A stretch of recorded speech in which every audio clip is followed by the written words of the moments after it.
This is the Big O Show. This is the Big O Show.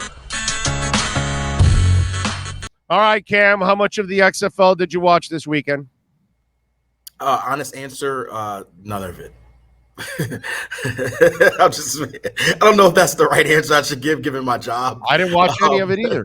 I don't know if you heard what I was saying. And there's no offense to XFL. I'm glad that for football lovers, there's another product out there. And I don't have any comment on what the quality is. And I will watch something at some point. But this is my first Sunday with no football and about 5 or 6 months. So I spent it with my family. Right. No, I'm with you, dude. I relaxed. I didn't watch a minute of it myself. But I'm with you. But, I said that, it's hard for any of these leagues to survive. But the XFL has built some kind of a partnership with the NFL.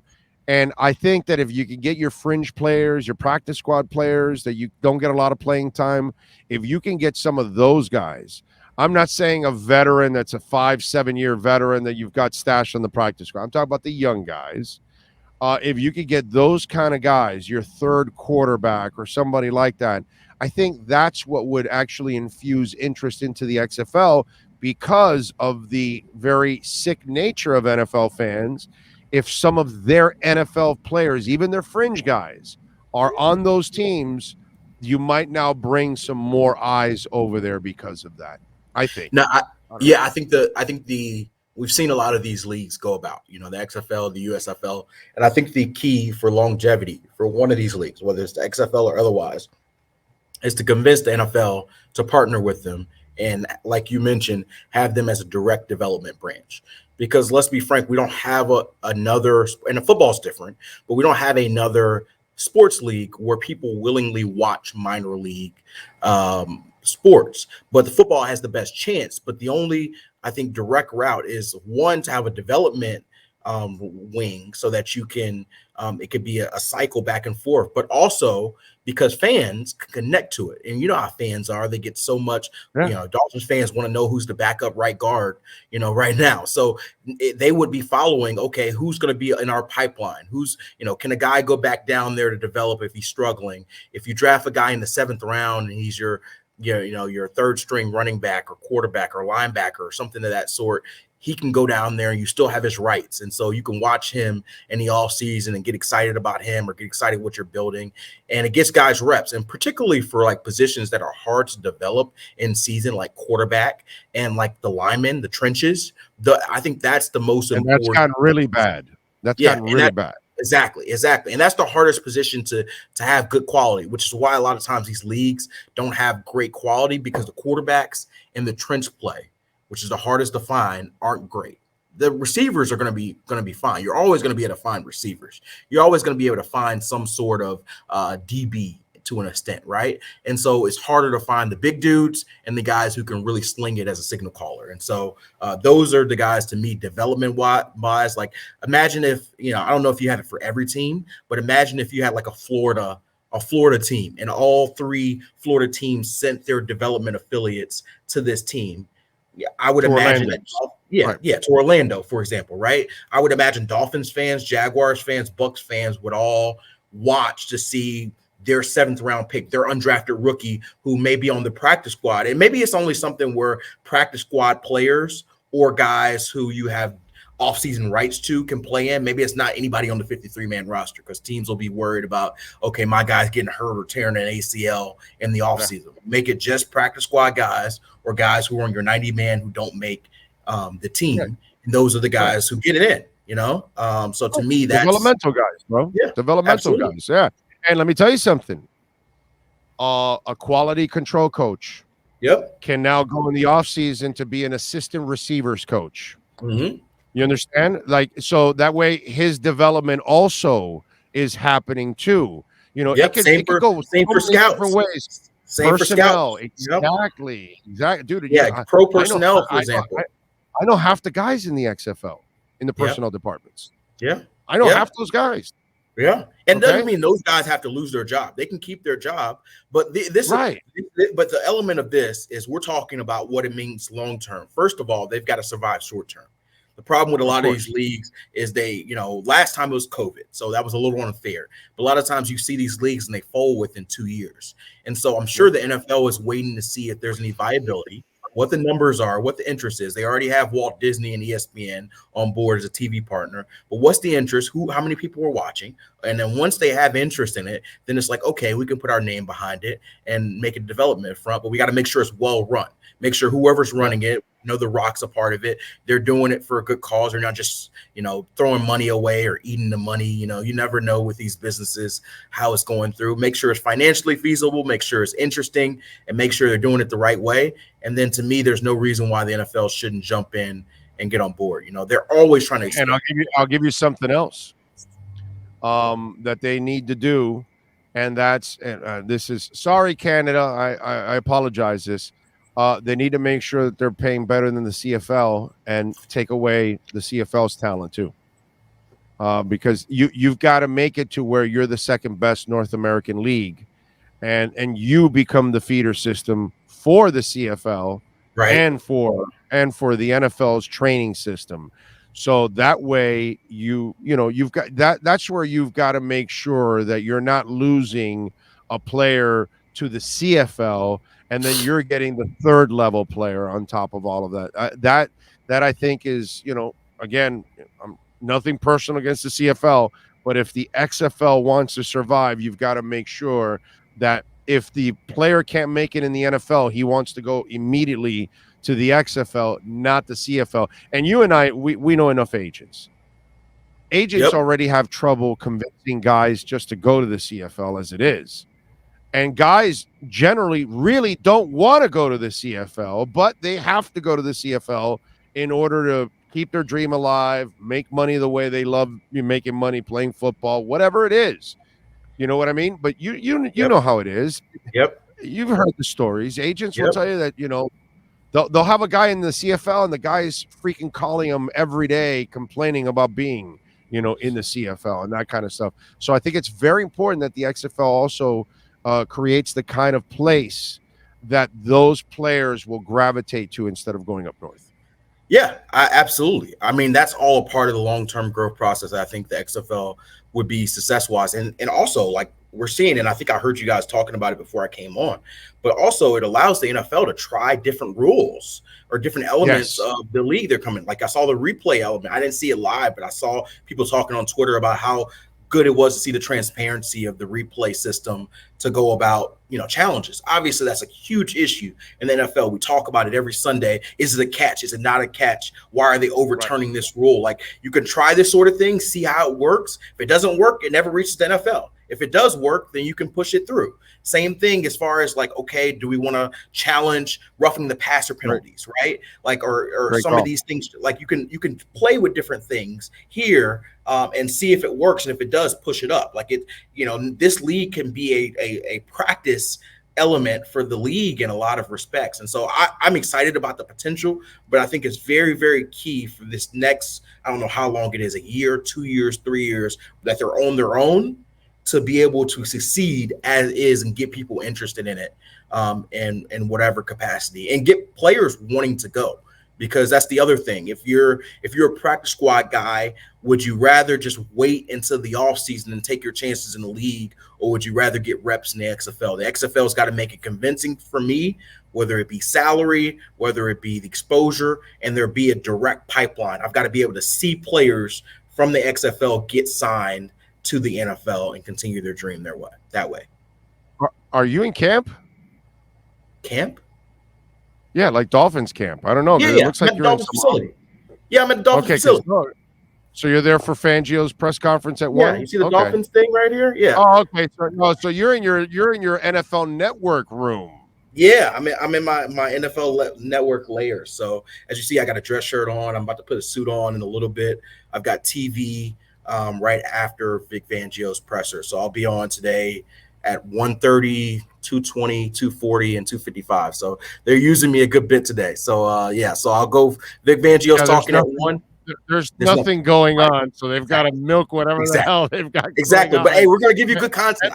You've got to come up with something interesting out of a press conference that's really not going to have anything really pretty much interesting. Right. Although I will say, I like the little nugget he gave Wingfield that he said, "Well, I've already figured out a couple of new coverages I want to try." So that was Right. actually a Right. nice little And you nugget. never know. Vic's a different dude. He may say something, but I also have some nuggets like that I can share from players I've talked to and just kind of what you should expect as far as his defense. And obviously the news today that they brought in Ronaldo Hill to be the defensive pass game coordinator. And so I'm going to provide good insight for people to come on NFL Network and watch and get some elements there. But yeah, obviously today we'll be doing a lot on that. We'll talk a little bit of off season as well, looking ahead to free agency and what could be options there for. I'll talk some Dolphins, I'll talk some Jaguars, and I'll talk some Carolina Panthers. So that'll be my day. What do we know about Wilkins and Sealer? Yeah, obviously Wilkins is under contract for his 5th-year option. I know he has voiced and the team has voiced desire to get a long-term extension there. I haven't heard anything imminent in that respect, but it is middle of February, so it's still super early. So there's no concern about him not being a Dolphin this year. It's just about long-term and what that number looks like. So I think they want everything to be done. I'd imagine there's some sort of extension before the season if I had to guess on it, but the timeline of that, it doesn't seem like there's anything that I can report immediately. And I think Zach Sealer's a guy that they want to keep here too. The thing that Vic has to see, which he made clear in Travis's interview, and I'm sure he'll make clear again today, is he wants to see these guys. And so as the head coach of the defense, although we know that Christian Wilkins is a pillar here and Zach Sealer's been a baller, I think he's going to want to know what these guys look like as he puts in his new scheme before fully committing to them being long-term pieces. Now, I don't think you have anything to worry about on those two guys, but maybe there's no rush into signing these guys to an extension until he gets them in their program in training camp, and then maybe you start to see some of these things trickle out. Yeah, no, but I think the way I kind of look at it is in order for you to kind of know what the hell you're doing in free agency, you're going to have to try to settle these things as quickly as possible so you can already negotiate that first year salary and lower it down and those kind of things to kind of set yourself up. You're not I don't think this is a process where you attack free agency and then you come back to Wilkins and Sealer. You know what I'm saying? So there has to be a order, and I would imagine that they're really early in the pecking order of the offseason. Yeah, like I said, I don't know for sure there. Maybe Vic, I doubt Vic will give us anything on that.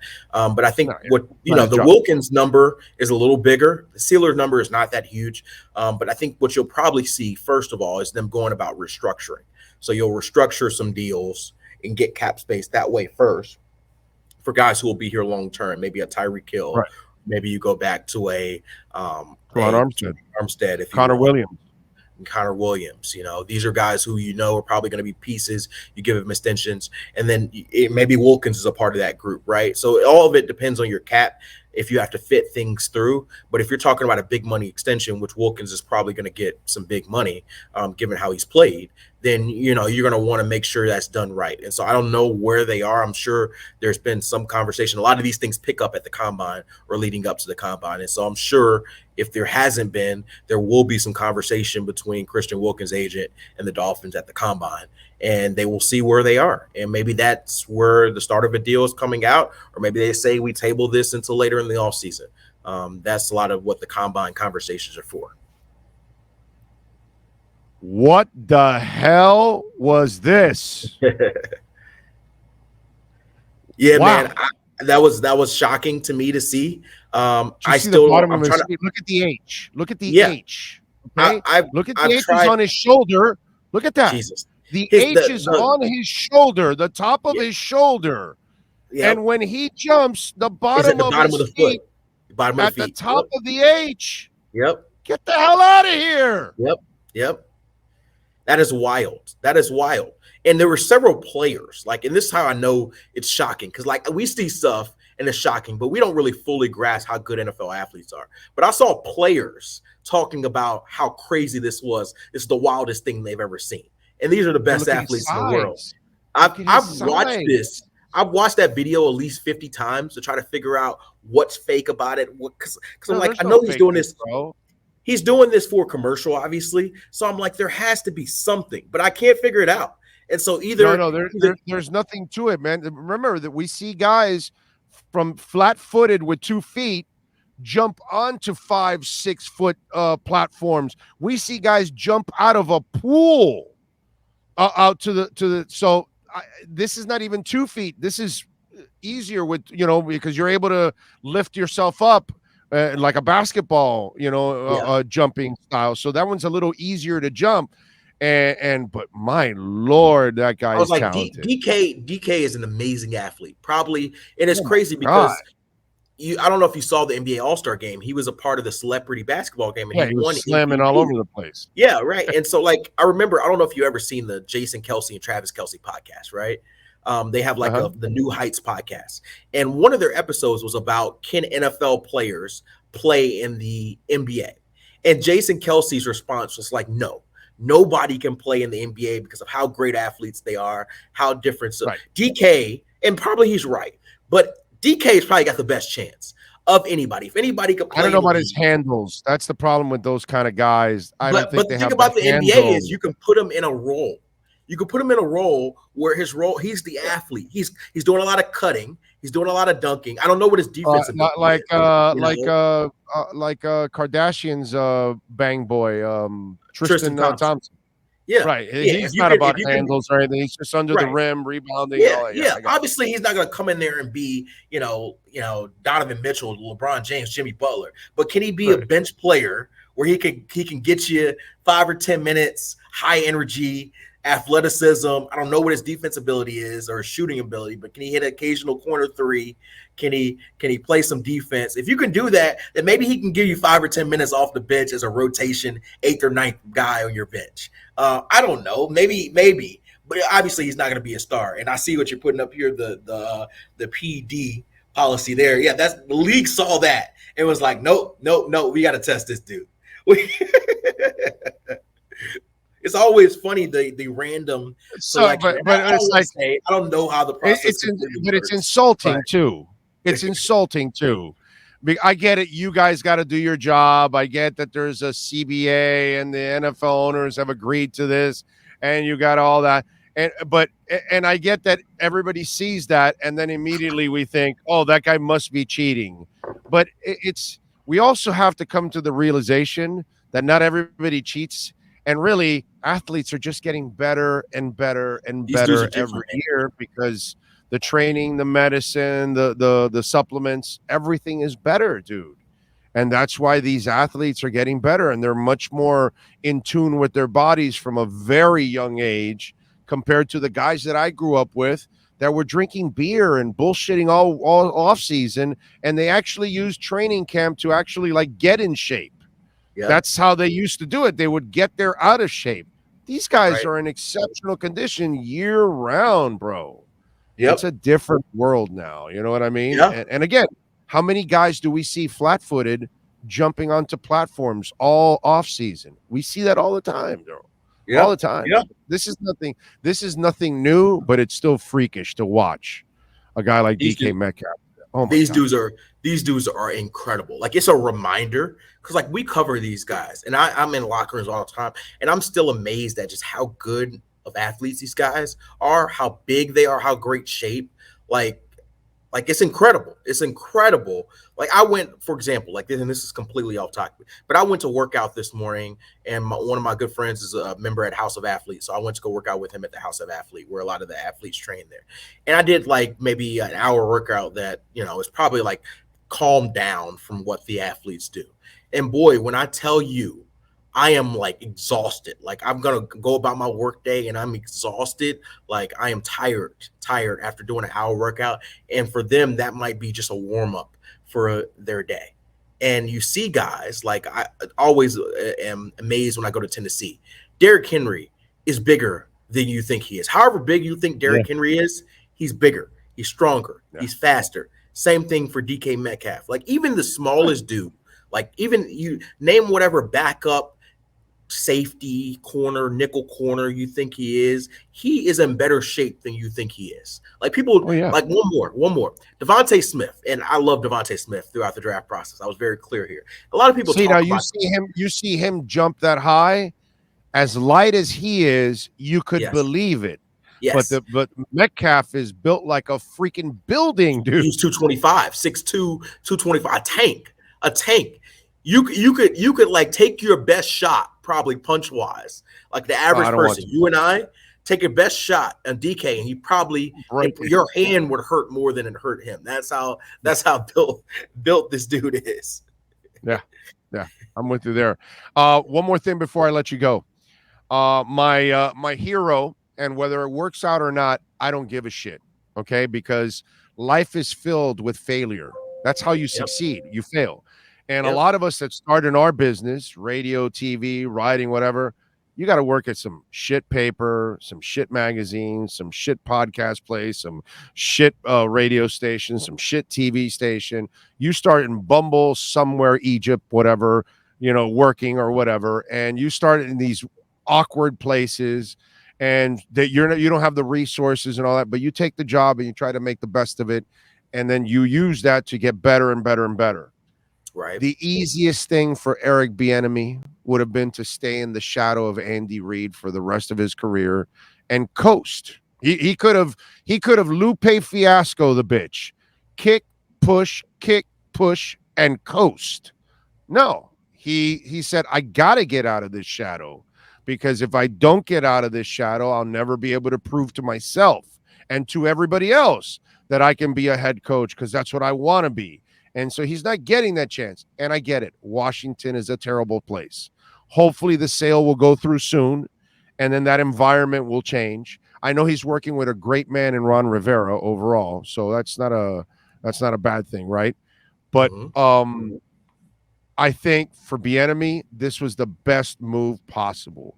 Whether it works or it doesn't, he goes in there, he does his best. That might lead to something better, because if he does make the offense work, if he's able to develop a quarterback or get the best out of him, like, I don't think Daniel Jones is that anything, but dude, what I think Dable did with him was freaking awesome. So I give Dable a lot of credit for doing that. And that's what I'm hoping, that Eric Bieniemy is able to do that. But I commend him, because life is full of failures. We all fail. That's how you succeed. You feed off the failure. And to me, I think Eric Bieniemy did the right thing, and I'm proud of him for stepping away from that shadow and trying to be his own man. Yeah, so Eric Bieniemy is an interesting topic here, because there's two sides to this, and I'll start with the first one, which is different than your point, and then I'll end with something similar to what you're saying. First point I have there is my first reaction is I feel like it's unfair for Eric Bieniemy to have to take a step that people before him didn't have to take. Matt Nagy, who didn't call plays in Kansas City, got a head coach job. And now he's back to being the OC in Kansas City, most likely. And he'll probably be up for another head coach job at some point in the next couple of years, the way this works. Doug Peterson, who I think is an amazing coach, got the Philly job without being an offensive play caller or coordinator there either. He's already on his second head coach job now. And Eric Bieniemy hasn't got his first. And so, to me, there's something to be said about the hoops that Eric Bieniemy, you could say all you want about his past, about how he interviews, but at some point, the record and the what you do on offense and what you do as a team has to matter. And you've heard Patrick Mahomes vouch for him. You've heard players talk about how the scheme call he called finding something off the Jacksonville Jaguars tape in a Week 3 game against Philadelphia helped them play a call in the Super Bowl that helped them be wide open and score a touchdown. That's Eric Bieniemy. That's his mindset. And so he's shown he can be a good coach. He's shown what he can do on the field, and he hasn't got that opportunity. And so I understand why he did it, but it's a little disheartening for me that to watch Eric Bieniemy, you have to go. But I like that he's saying, but I love that he's saying, and that's why I'll transition. Yeah. And this is where I'll transition, because I do think it's unfair. But at the same token, I understand why he did it. And I know Eric Bieniemy. I had conversations with him. He was very hopeful that he got that Indianapolis job. He wasn't really to consider any OC jobs until the head coach process finished. But once it finished, he realized that, whether fair or not, clearly there's something that is preventing me from being a head coach. And whether it's the whole notion that this is Andy Reid's offense and what are you doing in it and you got to run your own ship, he's willing to go do it, because the reality is it's going to be a lot harder in Washington.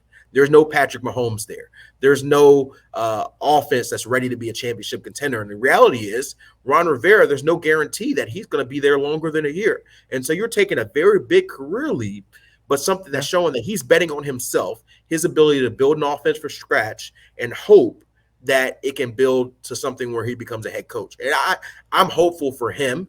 I don't know what they're going to do at the quarterback position. I hope they have a plan there. I know Sam Howell's been the talk there. I hope there's a little bit more than betting on a third-round pick to be your quarterback to lead you. But I think Eric Bieniemy is essentially saying, hey, you know, I badly want to be a head coach.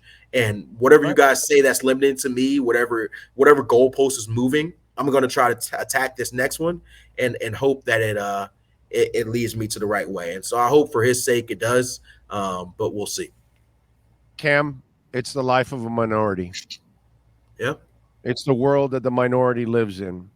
Yep. And it doesn't matter if you're gay, doesn't matter if you're a woman, doesn't matter if you're black, doesn't matter if you're Hispanic, Asian, you know, we see it and it just happens all the damn time. And Bieniemy is just another of one of many, many, many examples that you just mentioned. All the white guys got their shot, and yet the black guy doesn't get his shot. And so, but what I love is, and this is what we have to do at times when we're not counted on, when we're not given it, we have to kind of tell the world, well, F you, I'm going to do it another way. I'm going to prove it to you another way. You know what I'm saying? So I don't have a problem with that. Sometimes, you know, the challenge becomes a lot harder. The road becomes a lot tougher for all of us. And you just have to find a way to get it done. And you have to prove people wrong. And sometimes you have to take a road that others don't have to take. But I'll tell you this, it'll be the most satisfying road he'll ever achieve if he's able to have success in Washington and catapult that to that head coaching job.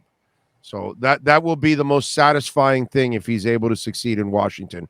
One, because of that environment. Okay? Because you're gonna get extra bonus points. Like if he would have become the offensive coordinator in San Francisco, people would have said, well, dude, you took over a team that was loaded and you took over a defense that limits people down to 12 points. All you got to do is score 15. I'm not impressed. You go to Washington and you fix that mess. That's going to be impressive. That's going to absolutely. All right, so NFL Network this afternoon after the Fangio press conference. As soon as the Fangio press conference is over, Dolphins fans tune in to NFL Network. I'll talk some more Vic Fangio, give you some insight you didn't hear in the presser, and then I'll talk a little bit about free agency, so you'll get some insight from me. I'll start with offense in the first hour, defense in the second hour. I'm giving you guys insight that nobody else knows, so come join me there, and we'll talk some ball. So this is my last work assignment of the week. I got one day, and I'm going to Puerto Rico for the rest of the week to vacay with my wifey, and then I'm getting back into combine mode after that. But this is our time to try to get in some vacay, but I'm still working on a holiday for a lot of people. So favorite song I've sent you over the last few days? The 3 Us song was very good. That was a very good one that you sent me. Tuka Utes Rootin'? Yes. I like that vibe. You know, like to me, oh my God, yesterday, I like trust me, my wife loves the cold weather. I love the warm weather, mostly because this time of year I can let my window down and just vibe to some music with great weather. And that weather, listening to that song was perfect. And so I'll vibe to that one for sure. The De La Soul song you sent me, I think was Buddy. Yeah, that was pretty good too. Man. Q-Tip's in it from from Q-Tip did solo stuff, but he's with damn it, what's the other rap band that he's with? Tribe Called Quest, man. Oh yes. So there you go. All right. So there I was sending him some stuff over the weekend after we talked. Yeah, we had a whole conversation about rap music that I may have missed. Arrested Development, Tennessee. Tennessee is a great song. So I'm catching up, man. I'm catching up on stuff that was before my time, but I need to listen to. So I'm with it. All right, Cam. Enjoy your afternoon. We will talk to you later on in the week from Puerto Rico. Yeah, absolutely. All right, be good, baby. There you go. The Wolf Pack has been unleashed.